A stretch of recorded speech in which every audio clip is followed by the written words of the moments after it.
Far out in the uncharted backwaters of the unfashionable end of the western spiral arm of the galaxy lies a small, unregarded yellow sun. Orbiting this at a distance of roughly 92 million miles is an utterly insignificant little blue-green planet whose ape-descended life forms are so amazingly primitive that two of them think doing a podcast called Digital Watches Are a Pretty Neat Idea is a pretty neat idea. They are Jeff and Bryan. Hi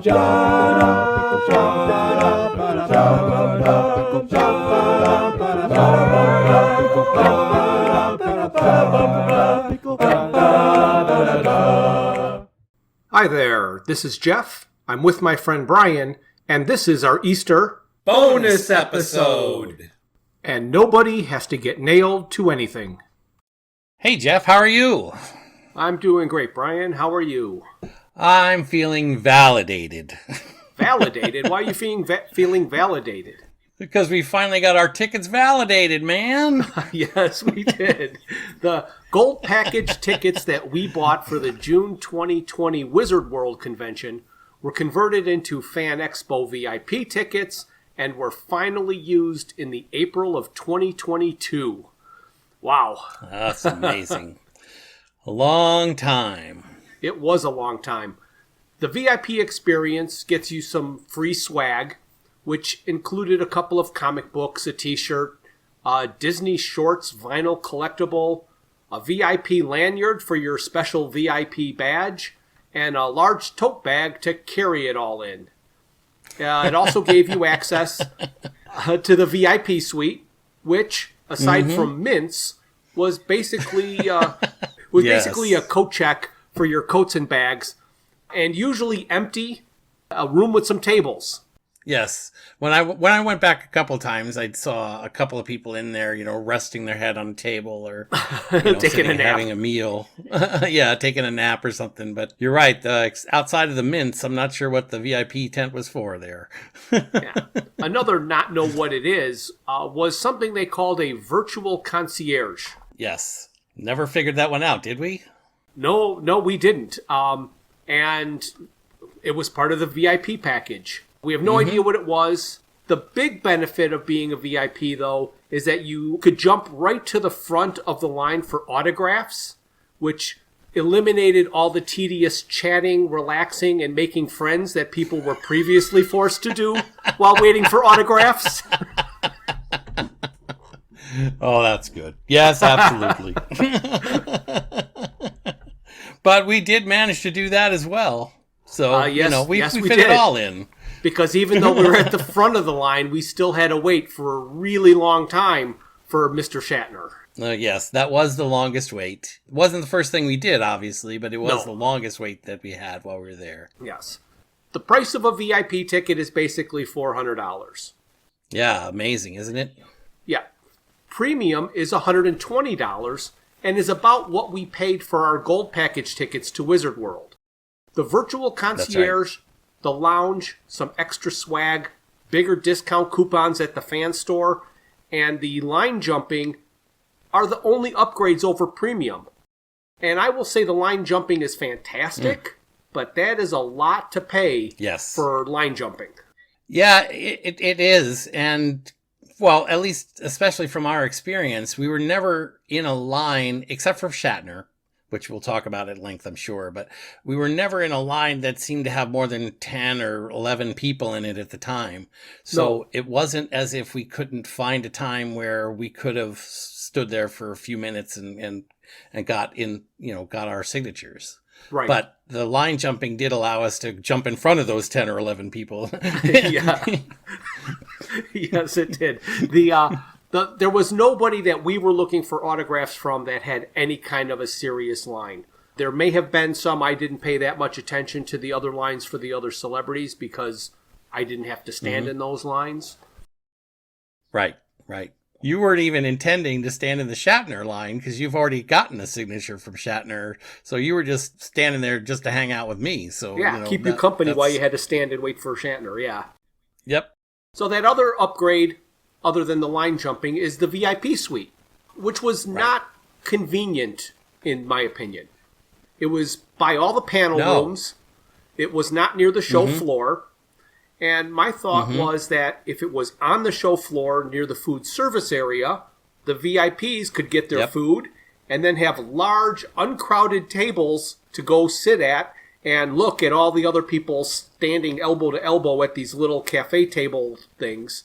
It would also make the suite more visible to the non-VIPs who may see the ability to eat in peace as a benefit and sell more VIP tickets.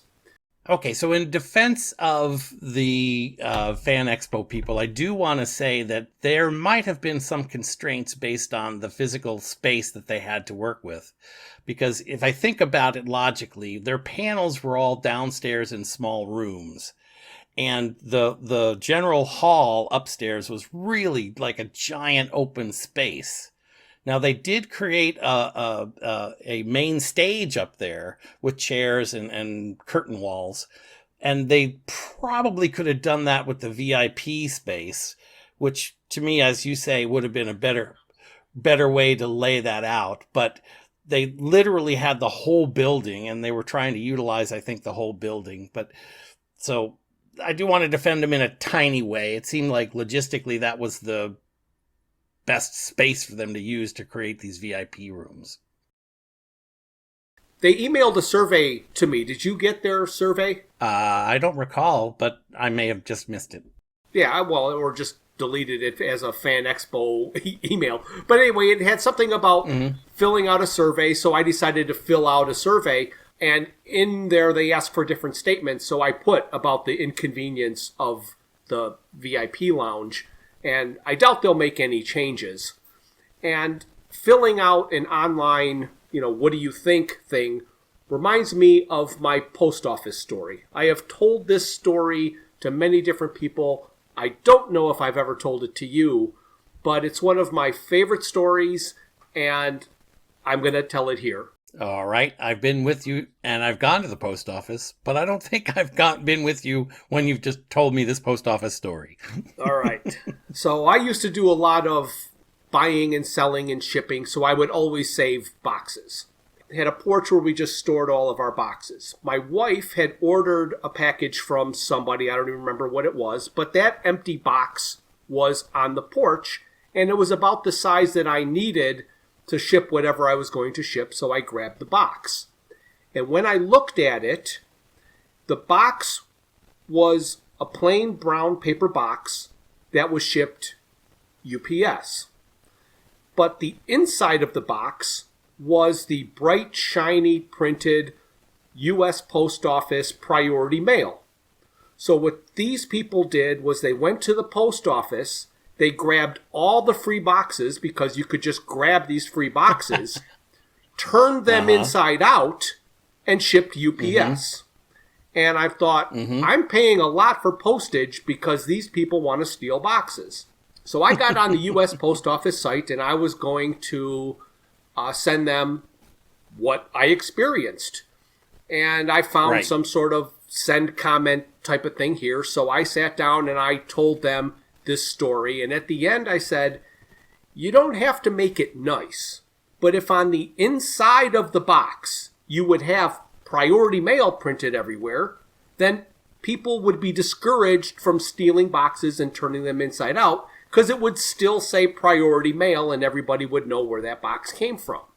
And I sent it off. And I think immediately I got one of those, we've received your comment, thank you, blah, blah, blah, we're very busy, blah, blah, blah, type of thing. And I'm like, all right. And then I thought nothing of it. A little while later, I don't know how long it was, I received an email back from the post office. I did not save this email, and I wish I had, but I didn't.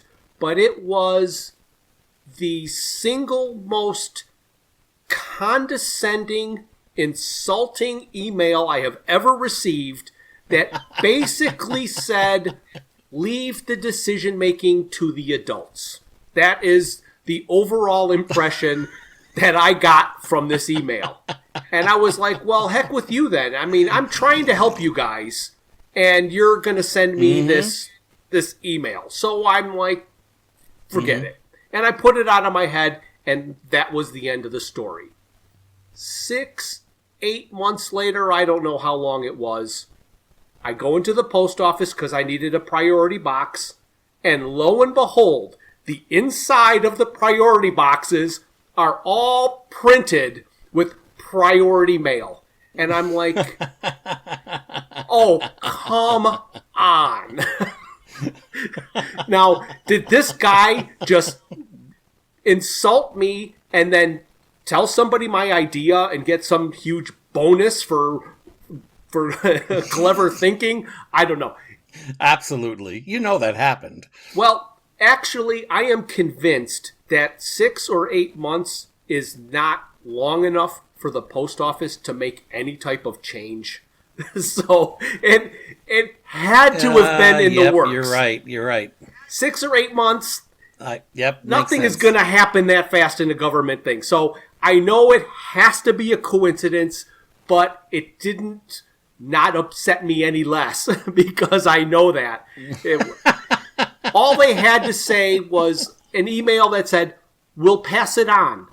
That would have been fine. Like, okay, great. And then I saw it 6 months later, and I'd have been proud of myself. Or we've already have this in the works, or discussing it, or we are aware of this problem. But it wasn't. I wish I saved the email because I couldn't believe what they were telling me when all I was trying to do was help them. But now, about the convention experience. No longer about the post office. Oh, there you go. Everybody loves to hear about the post office, don't they? Oh, yes. On our first day, Friday, we decided to wear our podcast t-shirts. So we had t-shirts made up to advertise our podcast, so hopefully they'd catch people's eyes and we could pass out business cards and get more listeners. The floor opens at 4 p.m. However, opening ceremonies is at 1:30. But the premium and VIP ticket holders, they're able to access the show floor early at 2 p.m. Basically, the dealer room. Right. There's nothing else happening until 4. There's no guests or stars or celebrities or anything.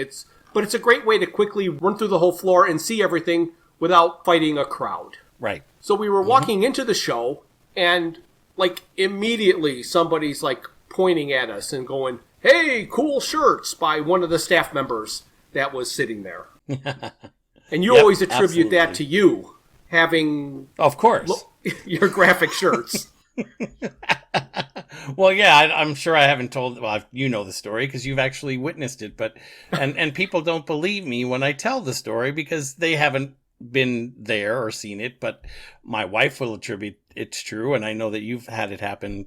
I've had it happen to be in your presence, but for some particular reason, if I happen to be wearing a graphic T-shirt and say it's got guitars on it or a motorcycle on it or whatever, people will stop and start talking to me about my T-shirt and just start a conversation right in the middle, like, "Oh, I've got a Gibson guitar," just like that.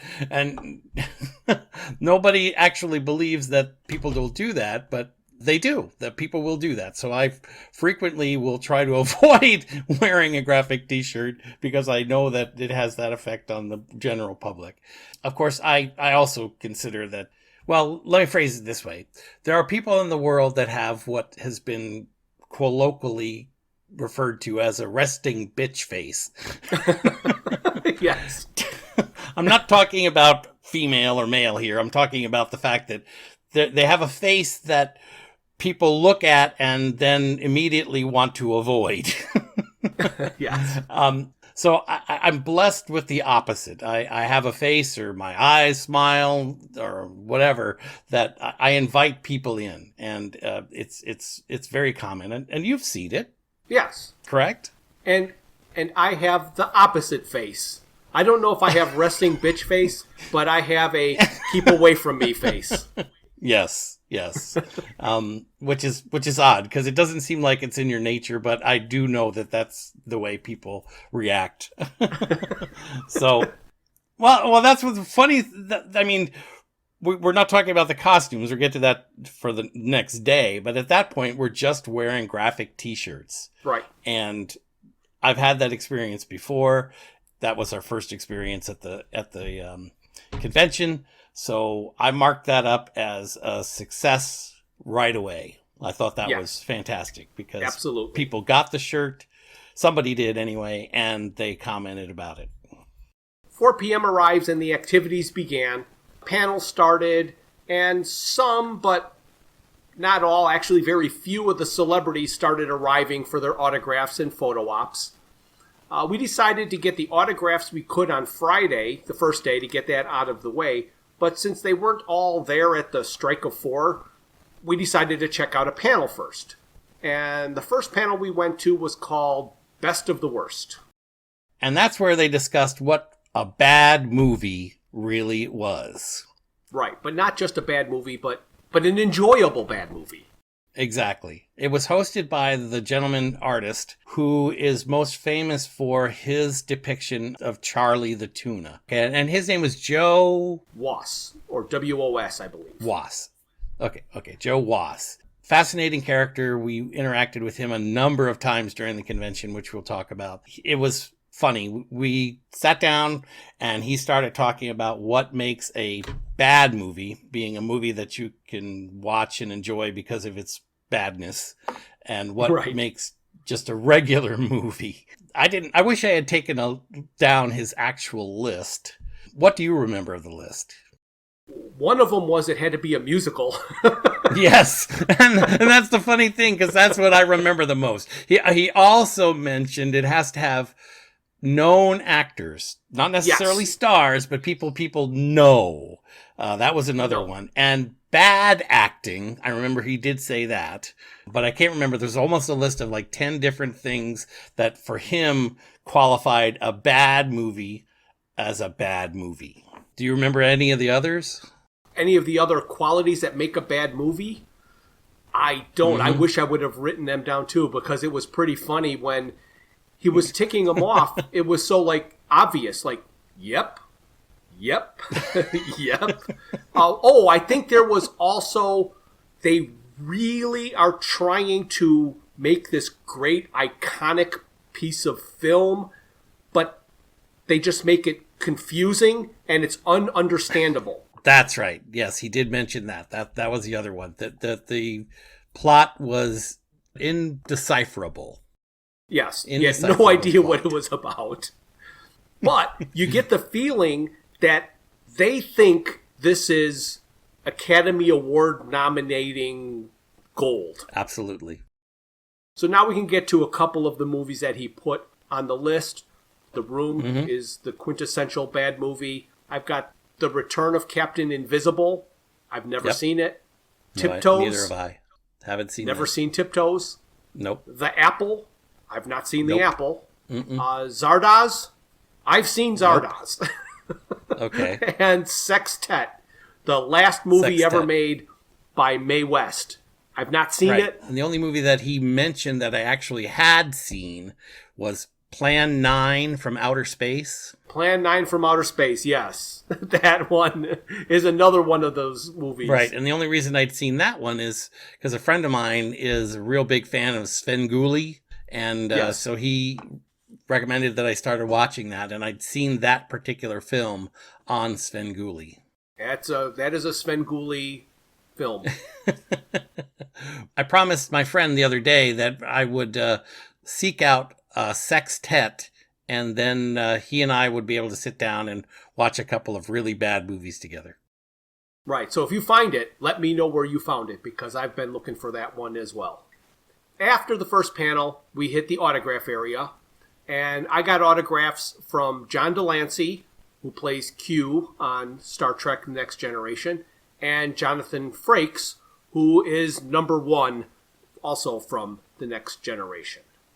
And Jonathan asked about our shirts. He did. He was curious about the shirt, and I don't remember his first comment. We then started talking about the origin of the shirt. He did know the reference to Hitchhiker's Guide to the Galaxy. What I thought was funny is with the badge lanyards and your bag shoulder strap and shirt folds, reading the whole shirt can be difficult. And so he was reading, he went, digital watches. Like, very plainly, and he just said that. And then he's like, then he paused, and he looked, and then he goes, are a pretty neat. I'm like, if you got that far and it didn't click in. You're not that familiar with the reference. But after we told him what it was, mentioned Hitchhikers, then it all came back, and he gave us a reason he didn't remember. Right. So we mentioned to him that it was from Hitchhiker's Guide to the Galaxy, and then he said, "Oh, I remember the book. I was in college at the time." And then I said to him, "Well, what years were those?" And he said 1974, 1978, around there. And he said, "I was back in Penn State doing LSD at the time."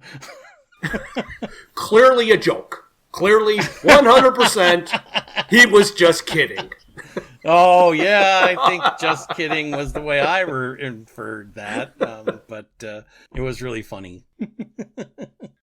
After getting those autographs from the two Johns, I guess, Jonathan Frakes and John Delancey, we decided to hit the vendor area, and we just started wandering around. Right, and we're wandering down an aisle, and as we're wandering down, there are two gentlemen behind one of the vendors' tables, and he said, "I love your shirts." And he said, "I've got a special bottle opener coaster thingy I wanted to show you."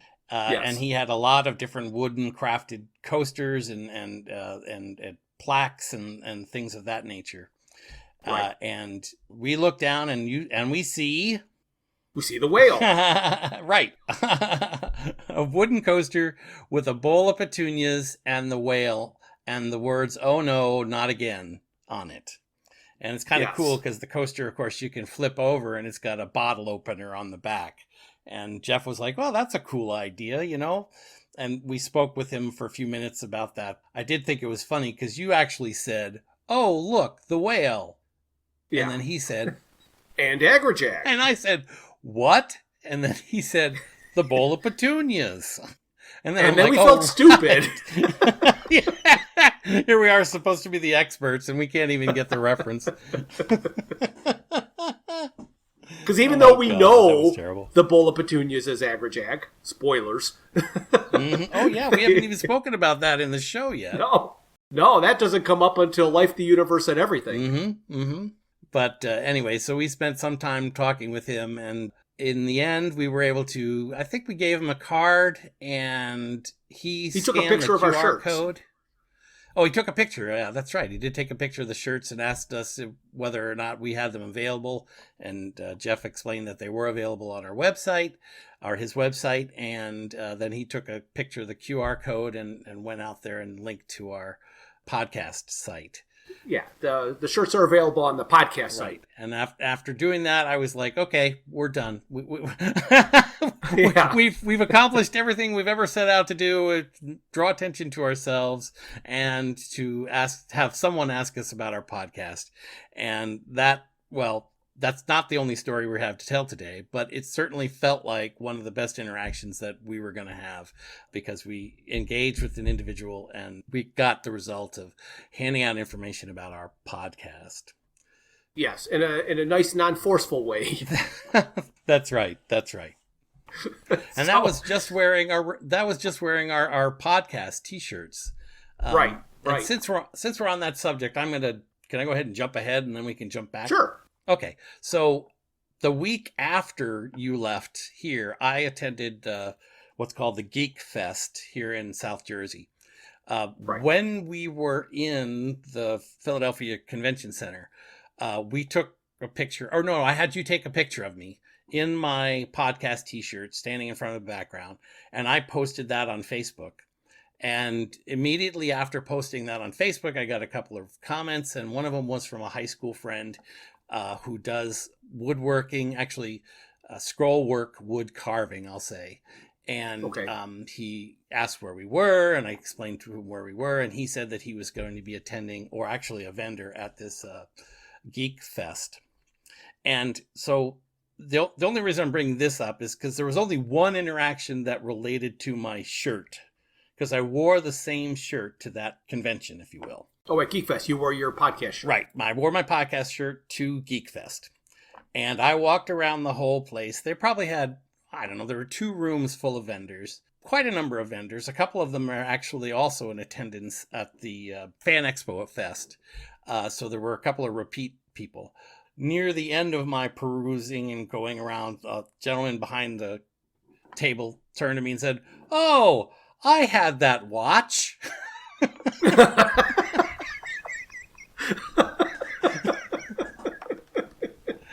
Oh gosh. And ever since we started this, I thought it was a little, we're crazy people. So why we know why we chose the joke that we chose and why we chose what we did about the title of our podcast. But Yes. I don't know that we could have made it any more complicated if we had tried to. So I'm holding up my shirt, and you can see me on the video here. I'm holding it up for you. Yeah. And I say to him, well, it's really not about the watch. Although I had a digital watch similar to this, and I explained to him that it was about Hitchhiker's Guide to the Galaxy and 42. And then he kind of keyed in and got it. That was my other shirt at a convention story. My reasoning or acceptance of our podcast and our logo is that anybody who this podcast might be entertaining to would get the joke and understand it immediately. And if they don't, then they're not going to enjoy this or have any idea what we're talking about. Well, they might enjoy it because we're kind of idiots on here, but we're like a bad movie. Yeah, we keep coming out. Although we don't sing much. Well, there's no road signs in front of you. Oh, gosh. Oh, but I'm trying to think. That was the first day, and I don't have any more notes about that day. Do you? Yes, I do have a couple. Okay. So originally, I passed up the coaster / bottle opener. When he was talking about it, he said that at first he just made coasters, and they were real thin, and when you put wet bottles on wooden coasters, they tend to warp. So he said he was tired of giving refunds, and he wanted to make them thicker. And he's like, well, as long as I'm going to make them this thick, I might as well put a bottle opener in it. And so that's how that idea was born. Mm-hmm. But I did go back and bought the whale and agrajag on the bottle opener coaster. And he said that it was a new addition to his catalog, and he didn't have time to apply the protective coating, so he was going to mail it to me. And I said, will you sign it? And he's like, sure. And he signed it. And then I saw him numbering it. And I asked him if he already had a predetermined number of how many he was going to make. So he turned it so I could see what he was writing, and it said 1/? And I thought that was perfect. Yes. So the second panel that we went to that day was called the Sketch Duels.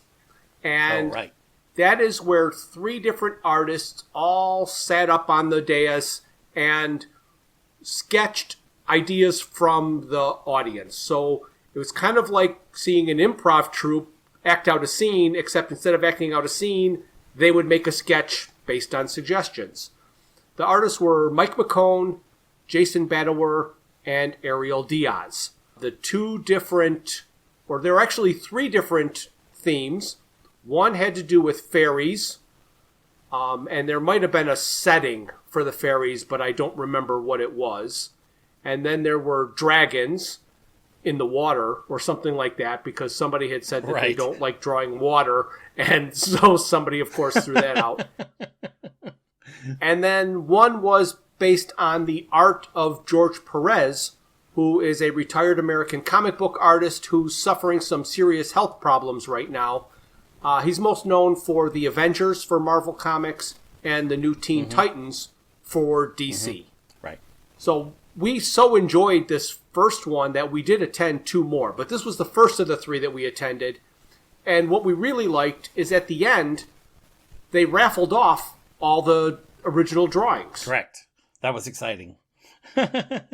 We kept calculating the odds of whether or not we were going to win based on the number of people who were in the room and the number of tickets given out. Yeah, there were like 15 people in this first panel and 9 drawings, so we were thinking that we might have a chance. And we each won one. That's right. I mean, I really enjoyed mine. It was I got the one from Ariel, correct? Yes, you got the second drawing from Ariel or actually the third one. You got the third one with the art of George Perez. Mm-hmm. And there's a picture of one of his characters. Yes, and I got the last one from Mike McCone, who drew a portrait of George Perez. Right, which I think is really cool. Yeah, so I've got that one framed now, and it's going to go up in my office. I haven't bought my frames yet. I still have to get out there and buy some, but that's where all these images are destined to go. Oh, another person that we found on Friday was this artist who had a lot of great black and white sketch drawings all over. And I'm flipping through the book, and they've got all these characters from all of these properties. And I asked if he had anything from Firefly. And he says, oh, that's something that I've been working on. I was just telling my wife I've got to start getting these Firefly things. And so I kind of passed it up. And the reason I asked him about that is I've got had a couple of blank trading card sized white blank cards that I've wanted to have commissioned into custom cards to add to my card collection. And I've not known what property that I would want to have done. So there's a lot of different things that I collect, but they're not necessarily familiar to the current artists. But Firefly pretty much is. So I thought, I'm going to ask about Firefly. And he didn't have anything to show me, so I walked away. And as I'm walking away, I'm thinking about it, and I'm like, I liked all of his stuff. He wants to include it in future sketches that he's coming up with. So I said, I'm going to go back and see if he's interested in doing it. So I brought the cards back. Yep. I showed him the cards. Mm-hmm. I asked him if he'd be interested in doing a couple of sketch cards for me from Firefly. And he's like, oh, that's kind of funny because I did those long time ago for a card set. So when a Firefly trading card set came out, or Serenity, I don't remember which one it was, he had done some of the sketch cards for it. So I'm like, then I was right. You are the perfect guy to do this. And so on Friday, I gave him the 3 blanks, and I said, I want Mal, and I want Inara, and I want River. And he's like, all right. I says, I'll be here all weekend. Here's my phone number. Text me when they're ready.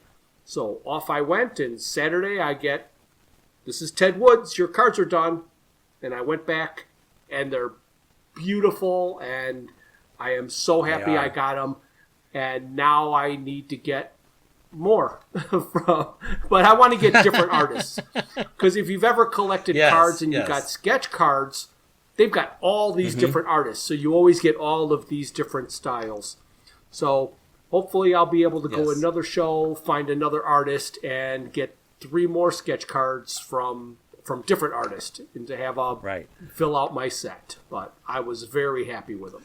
He did a great job. Yeah, the Fan EXPO especially. You've had more experience at different conventions than I have even. But the Fan EXPO group seems to have done an excellent job with their artist alley.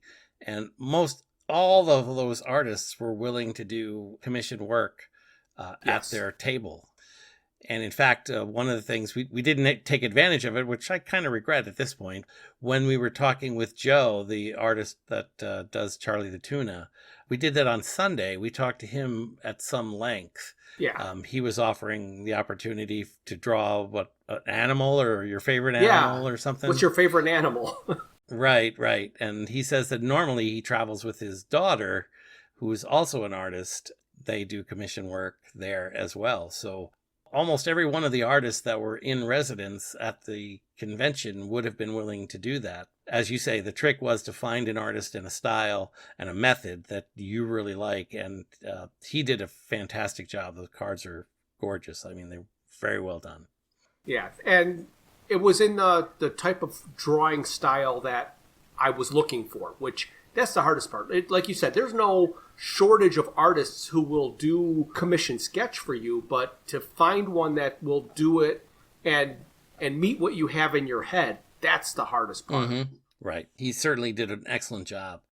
So after that, we wanted to, see if we could learn anything. So we caught the end of a live podcast that was going on there called The Best Little Horror House in Philly, where they have a guest on and they ask the guest what they say is the best horror movie ever. The host automatically agrees, and then they discuss why it's the best horror movie ever. And then they talked about the Army of Darkness. Yes, they did. Well, they literally, I think, talked all the way through the movie, every single scene, every single verbal piece of dialogue. Yes, pretty much. Pretty much. And then one of the things that we learned is that doing a podcast live and doing one like we are now just over the internet is quite a different presentation. Like here we're just having a conversation and things happen and lots of editing that you can do. But when you're doing it live, it becomes more of a performance. And it was kind of weird watching a performance versus a conversation. And then there was the after party. Right. That was interesting. Yes. Absolutely. So you want to talk about the after party? After party? Yeah, that'd be a good idea. Why don't we do that? The after party was in the Marriott in what they call the Circle Bar, I think it was. That's where we were told that it was. And there was to be an event there sponsored by the Fan EXPO people. And of course, it was just across the street, and we headed over just across the street, and we asked around. We found the bar. It was just through the main set of doors. And we looked around, and we're like, where are the people? Yes. Yeah. Where are the people who are drawing? It was just bar attendees. What was the name of the event? Yeah. Drink and Draw. Name? Right. The Drink and Draw. And we expected that there would be people there with handing out papers or talking about drawing or something like that. But that isn't what happened. But what happened next was... What happened next was we quit looking for the Drink and Draw and just decided to drink. So we're standing at the bar, and a guy walks up and sees my shirt, and he asks, "Do you have a podcast?" And then he tells me that he has a podcast. And he's a guy named Sean from a podcast called Scene Invaders. And he also does stand-up comedy. Apparently, his podcast is pretty successful because he starts quoting me statistics about the second most popular independent podcast, and then I zoned out because that all means nothing to me. There's a commercial that I see that has a character spoofing a TikToker doing a challenge on the street, saying that he has tens of listeners. That's what we have. So I want to personally thank each and every one of you who are listening and have listened before and who will continue to listen, because you're one of our tens of listeners. Well, I have faith in... Oh, yeah. He invited us to be on his podcast as guests, and I've not contacted him. But if I ever do, I expect him to have no idea who I am. I was curious, so I listened to 2 episodes of his podcast. He's not on every episode.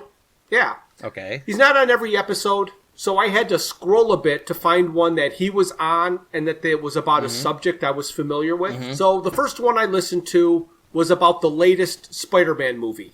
And in it, I swear he said this, or one of them said this. They said they wish they found someone hotter than Zendaya to play MJ. And I was waiting for a laugh, like it was a joke, but it never came. And I'm like, hotter than Zendaya? That's a tall order. But apparently they're not Zendaya fans. No, I guess not. The podcast started out like a morning zoo radio show, and I was expecting cowbells and noisemakers and sound effects, but there wasn't any of that. And the tone calmed way down to just normal conversation very quickly. So that whole high energy, fake stuff, that ended right away. So I was happy about that, because I don't have that much energy. And if we ever get invited to that podcast, there'd be no way I could keep up that level. And the second one that I listened to had none of the morning zoo feeling. However, a common joke that ran through both episodes had to do with them sticking things up their butts. Oh, jeez. So I bring that up as a segue to talk about our Valentine's episode. Oh, gosh. Well, before we get to Valentine's Day, and I know that was a conversation that we wanted to have with this particular gentleman, he was actually a volunteer with the group, that was hosting the expo. Yes, he was part of the crew. Right. His memory of the event might be quite different than our own. Yes. Anyway, about our Valentine's Day special Not Safe for Work episode. I don't want to go into too much detail here, but circumstances were such that I interpreted that we upset or offended somebody. So I immediately edited the episode and changed out the episode. And I reached out to this person about it. It's been 2 months, and I've never gotten a response. Everybody I have talked to, including Sean from the bar, says to put back the original episode. So I have. Okay. If you listened to the Valentine's Day episode and do not remember anything about Pop-Tarts, and you'd remember... or anything extremely offensive. You heard the edited version. So the original is back up if anyone wants to hear how we offended somebody with Pop-Tarts. And that statement's a little misleading. No, we wouldn't do anything misleading. No. We finally found the drawing group. Yes, we did. As we were about to leave. Yes, we were on our way out, and lo and behold, there's a whole group drawing in a side alcove because the hotel forgot, using air quotes, to reserve space for them. Right, and there again was our friend from the previous interaction hosting the drink and draw. Joe Correct. Was there. Joe and, was, He yes. was the main host, and there was a couple of other coordinators standing there, all very nice people that we interacted with and spoke with. So we got to talk to Joe a little bit, and he explained how there was a group of nurses who initially refused to give up their spot in that alcove, and so they were just going to do it around them. So he played some loud, annoying music, and apparently that did the trick because the nurses left because they couldn't take it anymore. But the drink and draw is he would throw out a theme, and people would drink and draw, and a prize went to what he felt was the winner based on his mood. Because it didn't have to be a good drawing. No, that was the point. I think he referred to as the individual creator's creativity, not their style or technique. Correct, yes. AKA his mood.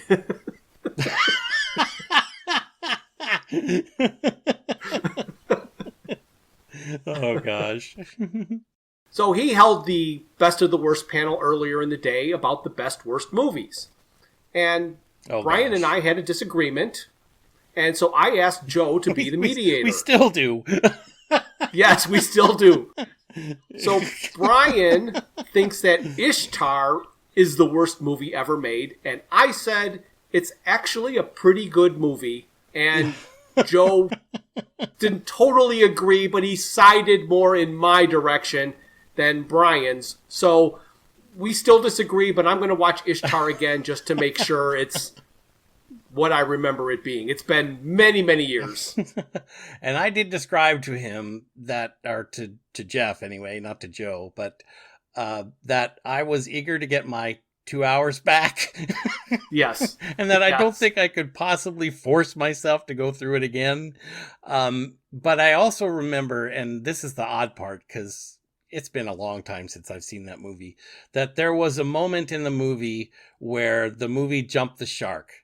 And for me, and we talked about this too, because it's happened to you, it's happened to everyone, where all of a sudden the credulity is just out the window. You're like, okay, I'm done.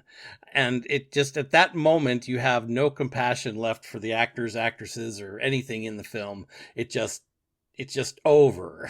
And you're sitting there wishing you could go home. Actually, we didn't talk about this then, and we didn't bring it up with Joe, but the jump the shark moment that kind of tops the worst movie experience that I remember on a movie that a lot of people say is a great movie is the movie Speed with Keanu Reeves and Sandra Bullock.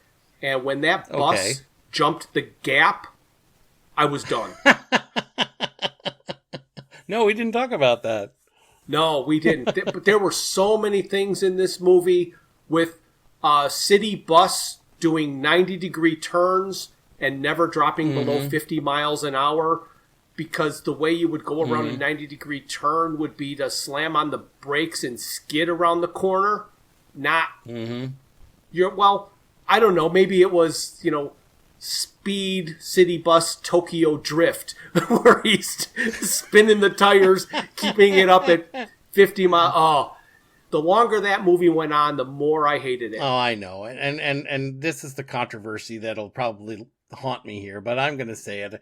Keanu Reeves. I mean, come on. Is this an actor or a puppet? Now, tell me you love Keanu Reeves.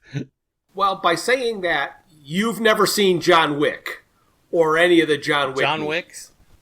Oh, my actually God. I have. And he is... You like the John Wick? I loved John Wick. I would have never expected that he could pull off John Wick, but he does. The problem is... I'll give you that. As you get into like John Wick 3, the fight scenes become a bit repetitive. There's only so many super creative ways to break a guy's arm or kill a guy, so they reuse a bunch of them. And so, yeah, I totally like... Well, I guess the point that I would say about him is that if he stays in his lane, he can do what he does. But whenever he tries to go outside that box and act like a human being, I just can't see it, Yeah, I will say John Wick is not a human being the way you would expect a human being. Right. He doesn't have the emotional capacity. Okay, go ahead. No. Yeah, good idea. No. Well, I'm going to get in trouble. There's going to be 100 people that'll say, what the heck are you talking about? Of course. Tens of tens, not hundreds. Yes, the tens of tens.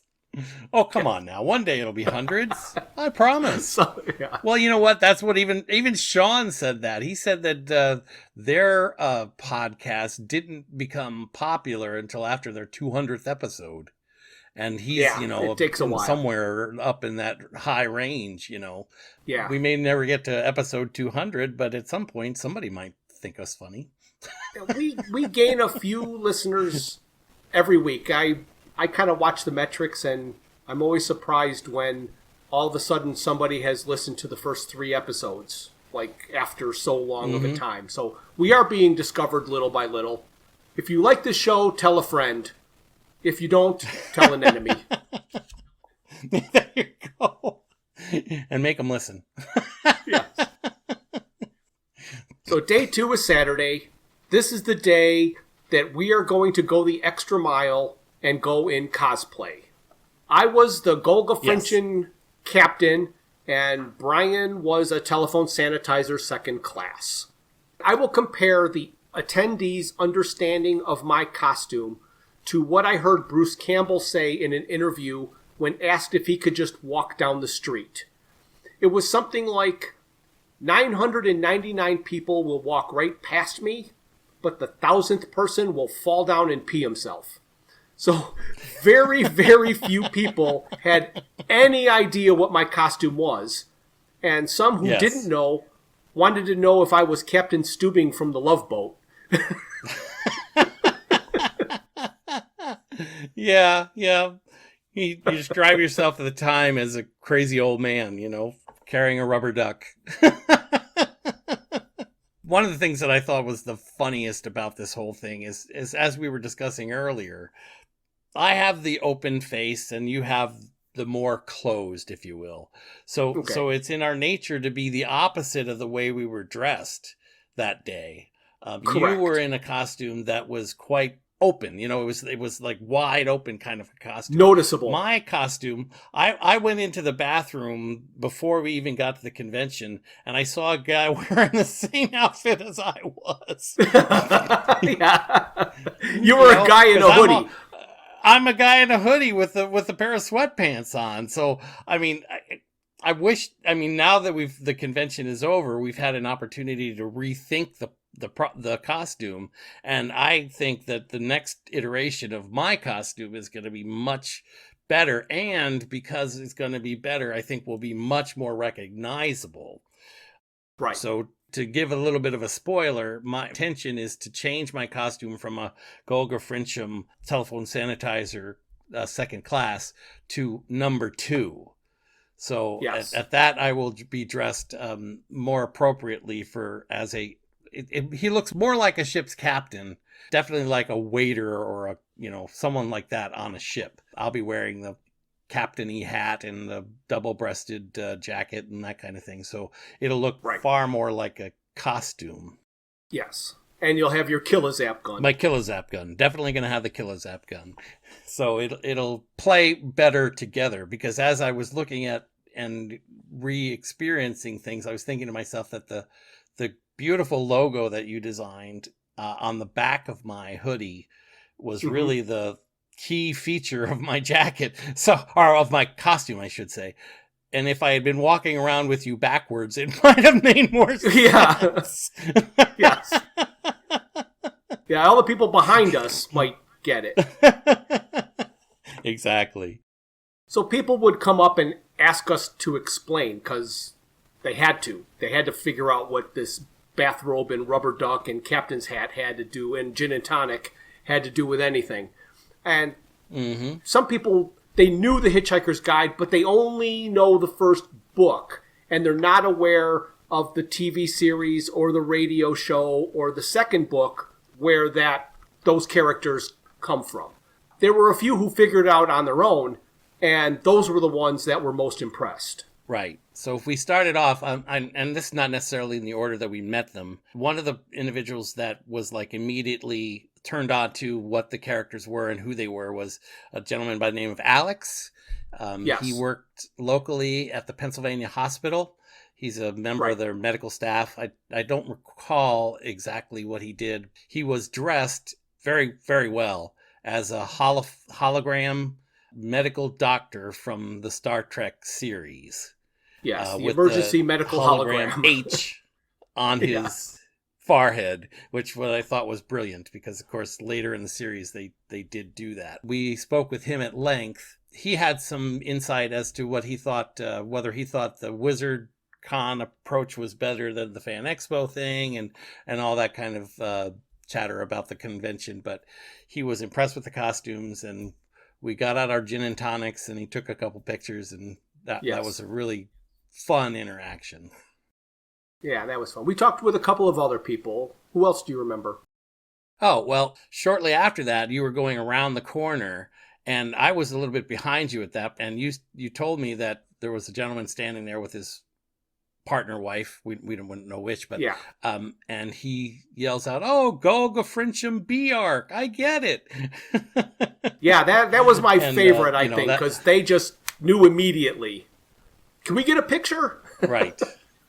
So we had to take selfies with people. Yeah, that was fun. I'd never had that experience before, because obviously I don't think this is the first time I've gone to a convention wearing a costume. Right. We gave them a card, and we spoke with them for a few minutes, and he was very interested in the entire idea of the podcast. So hopefully we'll pick up a listener from that interaction. Yeah. Yeah, we also were in the aisle, and a vendor stopped us, and he spoke with us about the costumes. He was really impressed. Is that the artist from Delaware? Yes, the artist from Delaware. He called us over and asked for a picture. We had a picture we took a picture with him. My favorite interaction was with the folks that were in the Shatner line. Yeah, we had 2 different interactions with them. We did. The funny thing about the Shatner thing was that that was Saturday, right? Saturday afternoon, Shatner was at the main stage. And both Jeff and I had seen or were aware of the fact that he was supposed to be in Chicago on Sunday. Big Star Trek convention in Chicago. And I think we've spoken about this before. That's my thing. The Star Trek people are the ones that I enjoy seeing. Right. And if it hadn't been for the fact that this convention was scheduled that same weekend, or would have more than likely gone to Chicago to be with Jeff there, and we would have attended the Star Trek convention. Yeah, if these were on consecutive weekends, we'd have done the double bill like we did 2 years ago. Exactly, and that was our original intention. So we went over to the lady, the keeper of the gate for Shatner, and asked if he was going to be signing autographs after his performance on the main stage. And she said, well, yes, maybe if his line is long enough. Yeah. Um, and at $120 a piece, I'm thinking, how long does the line have to be for him not to think, oh, that's just pocket change? Right. For me, I'm thinking, oh my gosh. Anyway, so I bought a ticket. Jeff already gotten his Shatner Yes. autograph, but this was my first opportunity to have an autograph by Shatner. And as I claim to be a Star Trek fan, I'm not sure how I got this far without one, but I did get that. But as we were standing in line, we met a couple from Mays Landing, New Jersey, if you're not familiar, shore town. They have a collectibles and museum in Mays Landing called Farpoint Toys. For those who know the story of Next Generation, all starts with Farpoint, etc., etc.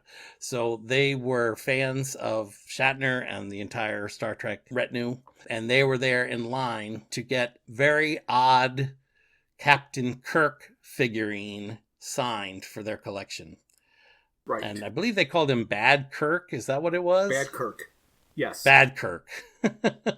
Very bizarre, odd figurine that came out with Captain Kirk in some sort of like battle armor or something, right? Yeah, something that never appeared in the movie it was supposed to. Right. So they had sold many of these particular character pieces because they come up quite often because people don't know what they are or why they exist. So they decided for their collection, their own museum collection, they wanted an autographed version. So they had it mint in box and they were having it signed. And we had quite an enjoyable conversation with them about Hitchhiker's Guide and Star Trek. Then after the signatures, which unfortunately for us, we had to stand in line for an hour and a half, was it? Or closer to 2 hours? I think so. Yeah, closer to 2 hours by the time he came back. And he did, in fact, come back. And because of our VIP tickets, I was first in line. And the interaction was very short, but pleasant. Yes. And yes. We moved on from there. So we're wandering around the convention, and it's getting later in the evening. And we're going back and forth. And all of a sudden, we run into the same couple again. They came up to us and said, we've been all over this convention. We've seen all these different people in all these different cosplay outfits, and we believe that you two are the best. Yes. And they asked if they could get selfies with us and if they could take our pictures. And we were so delighted. Absolutely. For what they said and the time that they spent with us, that we enjoyed having our pictures taken. And I look forward, because being a South Jersey guy, I will probably have an opportunity to go to their shop and visit them at the shop and perhaps pick up some more Star Trek items. Yes, you have to check that place out. Mm-hmm, definitely. I'm not sure which of the couples that we ran into said this. They were wondering why, as for iconic as a series as Hitchhikers is, that it doesn't get more cosplayers. And we kind of treated the question as rhetorical back then. But my answer would be that it's not current enough, and that there are not enough young people reading it for the first time, and there are not enough old farts like us interested in dressing up in cosplay because they have a podcast to shamelessly promote. Shamelessly. Shamelessly is accurate.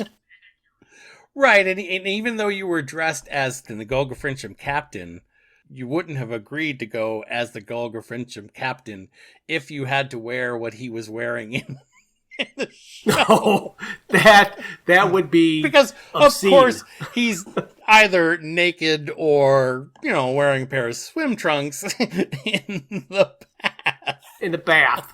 Yeah, I wasn't going to carry around a bath. Which would have been pretty damn funny.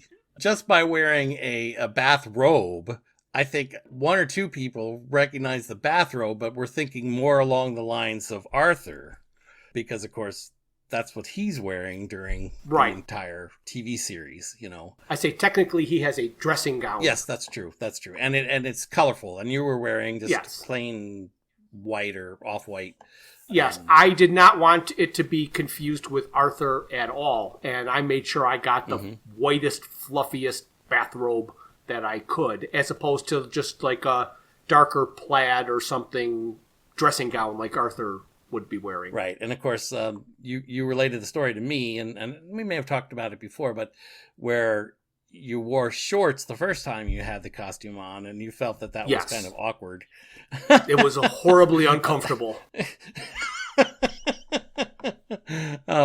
Because of course your robe would fall open, and I don't know. It's just You're trying to enjoy a panel, and I keep having to pull my robe closed because it's just falling open. And if I needed to get my wallet, I didn't want to just whip open my robe.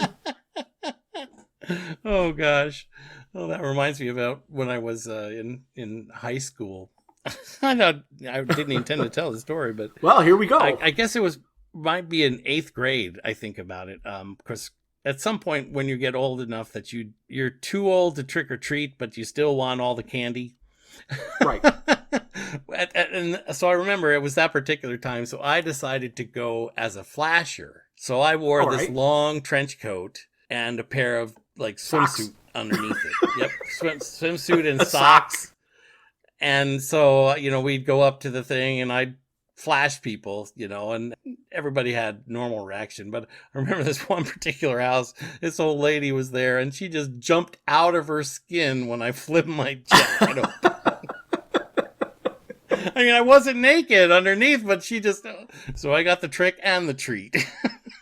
Yes, flashers and streaking, that was a big thing back in the 70s. It was. I could appreciate the way you felt in the shorts, but of course the long pants, they were just fine. They got the job done. Yes. So I have to say that the overall experience was just phenomenal. I'm excited about a bunch of things that happened. I think we have a little bit more time for a few more, so shall we go on? So for me, that ended Saturday, and the last day was Sunday. And Sunday was not a cosplay day. It was basically a walk around the dealer room day. You had your podcast shirt back on again. I did not wear my podcast shirt. I can't remember what t-shirt I wore. Again, it wasn't that one.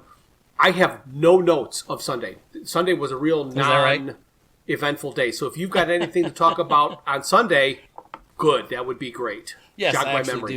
do. Good. Well, yeah, it's kind of funny because obviously you were getting on the plane, so you didn't necessarily want to wear your podcast shirt. But you borrowed a shirt from me. You wore the 42 that's right. shirt, so yes. your very first iteration of a Hitchhiker's Guide to the Galaxy shirt. And Correct. You might want to describe that.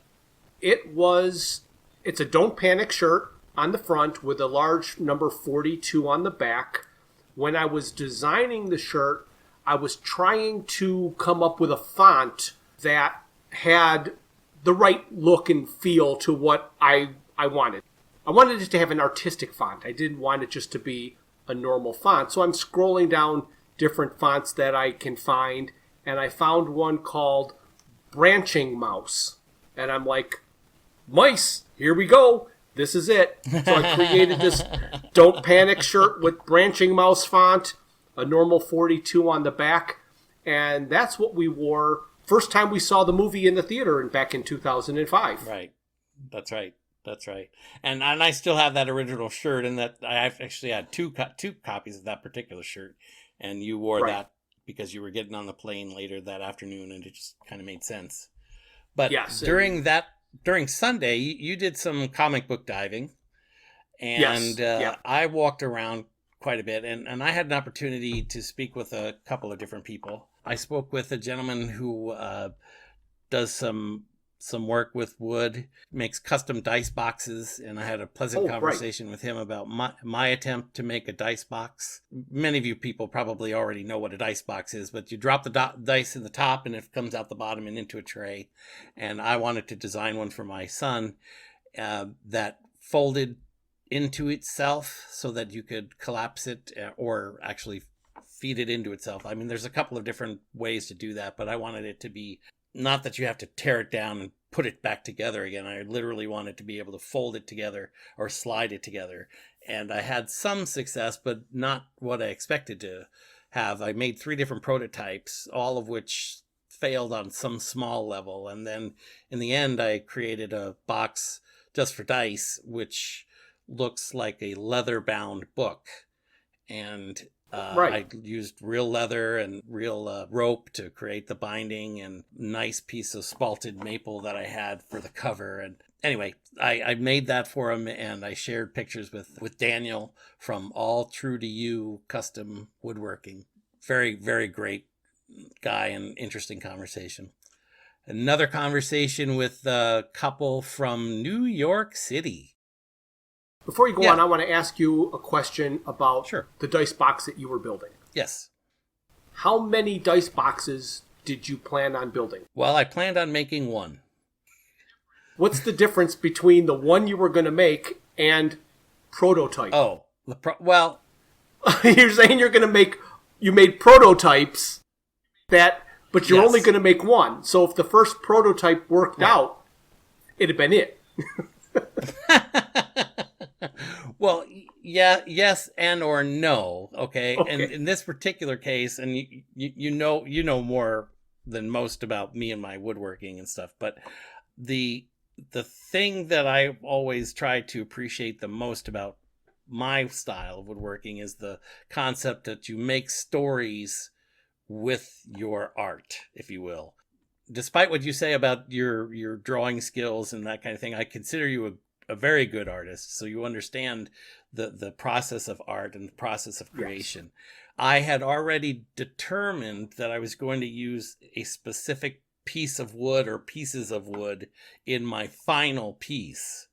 Your prototype could be a finished one, but it's going to be made with garbage wood, not the final finished wood that you would make it with, because that's expensive wood. But you could get a bunch of cheap pine and create and say, oh, it'll work, and then you could just recreate it with your final wood. That's 100% correct. I had spalted maple, which is very expensive. I didn't actually pay for it, believe it or not, because I got it from a tree that I had cut down and sawn into slabs.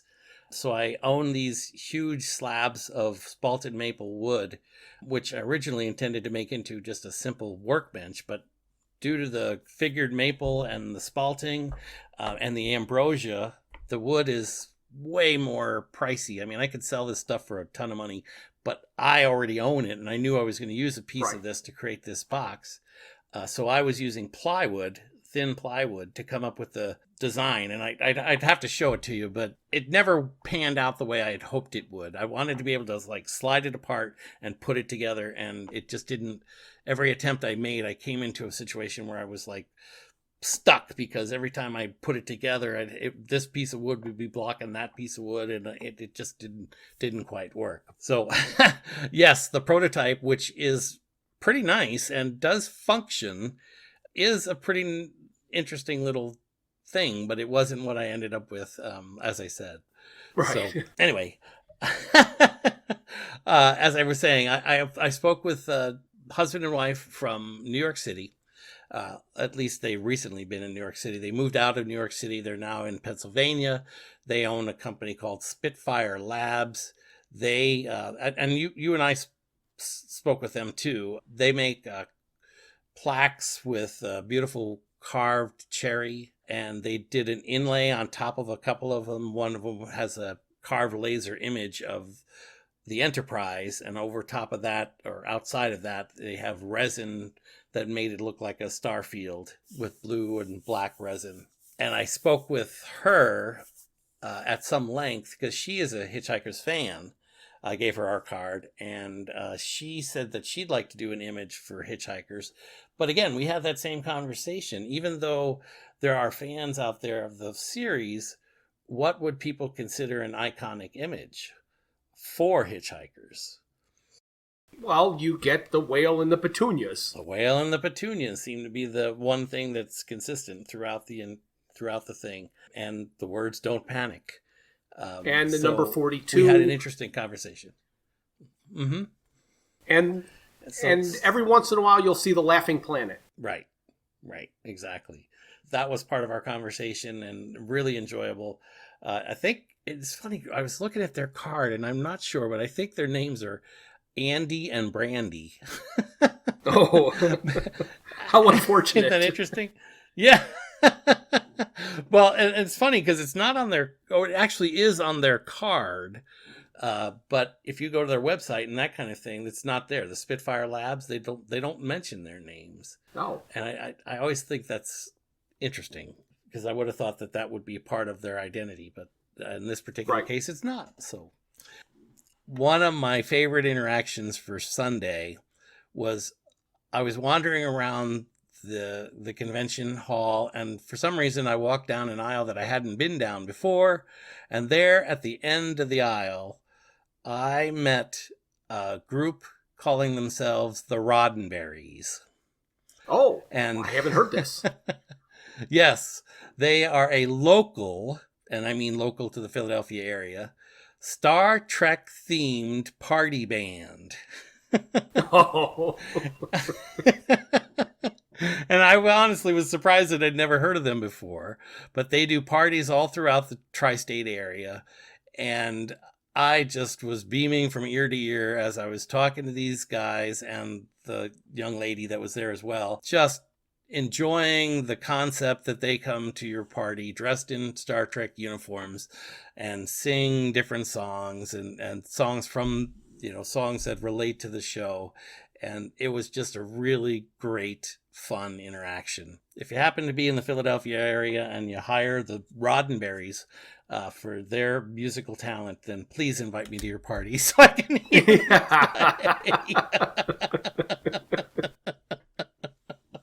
because I'm going to qualify myself as one of their super fans from now on. Without hearing a note. Without hearing a note. It doesn't matter what it sounds like. I'm still going to enjoy it. Did you ask them if they had a theremin? Oh, I did not, but I should have. That would have been perfect. Those are some of my recollections for Sunday. I want to tell you a little bit of my story for the following weekend when I went to Geek Fest. Oh, yes, absolutely. When we were at the convention in Philadelphia, I got the comment on my Facebook. And so I decided that I would, in fact, like to go see my friend from high school. I had seen some of his work online before because obviously he would post it and that kind of thing. So I did. I went to the convention there, and it turns out that it wasn't very far from my home. And there were quite a number of vendors there, some interesting companies that were involved there. And I went over to his booth, and we had a great chat and talked and that kind of thing. But while I was there, I did buy a couple of pieces of his. And what's interesting to me is that he does most of his, I don't even know what you call them, carvings, I guess, using a scroll saw. Unlike the much more popular, much more available laser cut approach, he's actually using handwork and a scroll saw. And he was talking to me about the meditative feeling that gives him, that allows him to de-stress after work, where he can sit down at the scroll saw and work that image. So I purchased, while I was there, a portrait, if you will, of Spock. Yes, you showed it. It's impressive, especially done with scroll saw. Yep, earlier. Yes, and that's the thing, because you have to appreciate, at least I appreciate it in a woodworking style, the use of a scroll saw. It's tedious work when it's done with such expertise. Like, I'm really impressed with what he was able to do, and the piece that I got. Also got a badge that he created for for Star Trek badge. Yep. And then one of my favorite little pieces, he created a signpost. Now, this one actually is laser cut, but it's a signpost that has all the little cities, towns, and areas associated with the Princess Bride movie. Right. It's got Florin and Gilder and the Cliffs of Insanity, the Fire Swamp, the Pits of Despair, the Thieves' Forest, and Miracle Maxes all pointed out, so you would know where to go if you happen to be in that area. Yes. To add to the weekend, I got one more piece, and we haven't even talked about this. I think there's two more things we want to talk about. You came over to my house. You got there on Thursday, and I don't exactly remember what we were discussing, but we were talking about television shows and things that we had watched or things that you would like to see. Correct. And you mentioned that you had not seen Squid Games. And I had no idea what he was talking about. Right. Of course, I hadn't seen Squid Games, nor had I heard anything at all about it.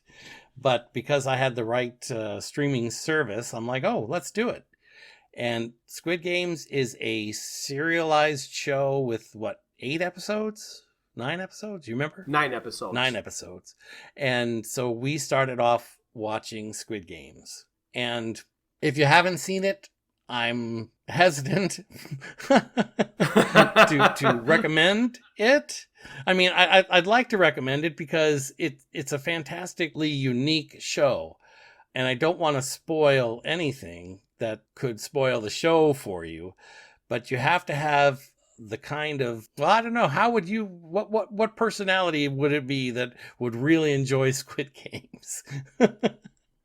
I don't know if you could define that, but it's definitely not for everybody. It's not a straightforward show. There is violence. There are some horrific scenes, so if you don't like violent shows, it's not all violence, but there are very brief moments of very intense violence. Right. And as my wife described, she actually watched it with us, and she was satisfied that she got through to the end, because it is a satisfying show in that respect. But she kind of likens it a little bit to Kill Bill, and that kind of, I won't even call this gratuitous violence, because he kind of steps over the edge of that. Yeah. You know, so because at least in Kill Bill, you know, you're like seeing streams of blood flying all over the screen, and you almost laugh because it's hysterical. Not hysterical, but you know, you almost laugh because it's improbable physics or whatever. It's you were comical horror. Before. Yes, comical horror. That would be a good way of saying it. But as I was going through the Geek Fest, I was talking with a gentleman from Delaware, fascinating young man, but to me, all of them are young, who was telling me his story about how he'd laid back for the last 3 years and that this was his first convention back out. He was an artist, and Delaware is not very far away from me, so I consider him a local artist. Chatting along with him about inspiration and the process of creation of art. And I happened to look down at his table, and I saw this image, which of course is a visual thing, so I'm sure nobody knows what I'm looking at the moment. But how would you describe this image, Jeff? Let's see. A person in a pink hooded onesie with a fencing mask with a square on it, holding a machine gun. So that is a description of a series of characters in Squid Games. They are the more director types, the squares, if I remember correctly. Or are they security? Like a boss, like a security boss. Yeah, well, it'd be a triangle, I think, was security, and then there was circles. Okay. So there was circles, squares, one square, a lot of circles, a lot of triangles. Yep, you got it. So when I saw that image, I'm like, gotta take this home. It's representative of the weekend. Right. And for me, it'll be hanging on the wall with the other images that I collected during our time in the convention. I'd have to say, I do want to remark that each and every person that we met, every one of them seemed excited to be out and about. And I know I can't say we're post-COVID, but the COVID world that we've been living in, they really seem to enjoy the opportunity to be out with other people and just had a great time. I know that the vendors are there to make money, but they seemed more than willing to interact with anyone who would speak with them. It was just a joy for me to be able to talk with a whole bunch of people. And I know that they maybe were looking to make more money. Right. Every one of them, they listened, they spoke, it was a great opportunity for us to be out there, out and about again. And I just wish I could tell them all thank you once again. So, absolutely. But that brings us to the end of our weekend. I also had an absolutely wonderful time, and I am so glad that conventions are back in full swing. I do want to mention that our next episode is going to be about the book Restaurant at the End of the Universe because when we recorded our last episode about the game, we had no idea where that was going to fall in the order. So I couldn't tell you what the next episode was going to be. So I'm letting you know now that the book Restaurant at the End of the Universe will be the first Thursday in May. Awesome. All righty, Jeff. I think we've reached that point where it's time to say goodbye. So say goodbye, Jeff. Goodbye, everybody. Enjoy your gin and tonics. Thank you for listening to Digital Watches Are a Pretty Neat Idea. Look for us the first Thursday of every month for a full episode. We will also release a bonus episode later in the month. A very special thanks goes out to Luke, Max, Greg, and Tim Lesnick for arranging and performing our opening theme. We would also like to thank our talented friends and family for their voice work on our introductions and commercials. Visit our website at digitalwatchesareaprettynneatidea.buzzsprout.com, where you can find links to all my Hitchhiker's Guide to the Galaxy inspired t-shirt designs. You can find us on Facebook and YouTube as Digital Watches Are a Pretty Neat Idea, on Instagram as Watches Idea Podcast, and on Twitter at Watches Idea. If you'd like to contact us, our email is digitalwatchespodcast@gmail.com.